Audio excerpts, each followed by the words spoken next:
मालवणमधील कोळम खालचीवाडी भागात रविवारी रात्री उशिरा एका भयानक घटनेनं संपूर्ण परिसर हादरून गेला आहे। येथील गाव कमिटीचे अध्यक्ष संदीप शेलटकर यांच्यावर अज्ञात हल्लेखोरानं गोळीबार केल्याची खळबळजनक घटना घडली आहे।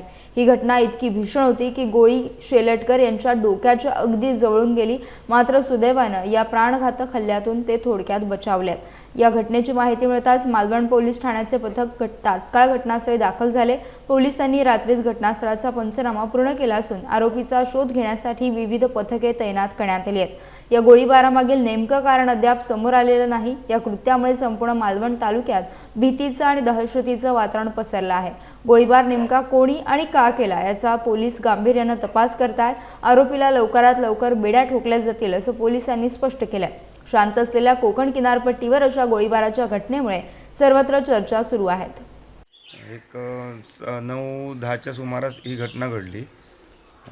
मी गेटवरून आत येत होतो मालवणवरून येताना, तर ते बरोबर त्या गेटच्या जरा पुढे आलो आणि जरा गेट लागला का नाही तो बघण्यासाठी मागे वळून बघितलं। तेवढ्यात माझ्या डोक्यावरती एकदम फाडकन आवाज आला जोरात, म्हणजे एक सुतळी मोठा बॉम्ब वगैरे फुटतो तसा, आणि कान माझे 2 मिनिटासाठी गच्च झाले 2 सेकंदसाठी।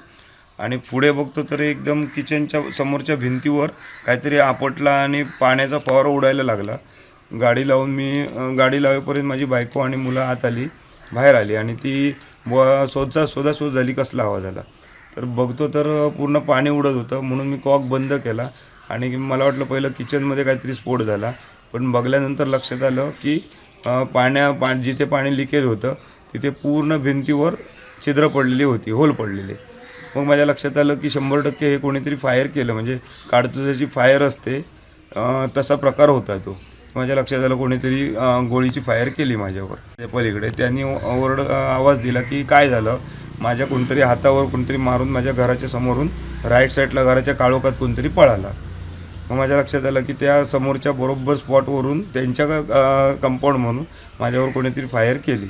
माझी एक 9:15च्या आसपास पोलिसांना मी फोन केला पवारसाहेबांना, आणि ते एक 15-20 मिनिटांनी 9:30च्या आसपास आले। तसंच 112 नंबरवरून फोन केला, तिथून पण लवकरात लवकर हालचाल करून 9:30 वाजता जवळपास हे चालू झालं, आणि ते झाल्यानंतर पोलिसांनी जवळपास 5:30 वाजेपर्यंत सकाळी कारवाई चालू होती।